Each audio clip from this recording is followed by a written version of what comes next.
श्रावण सुरू झालाय.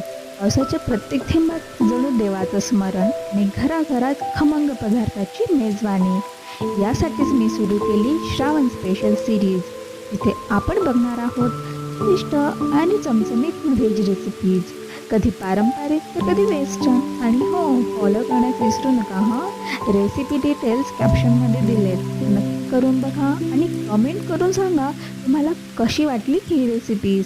धन्यवाद.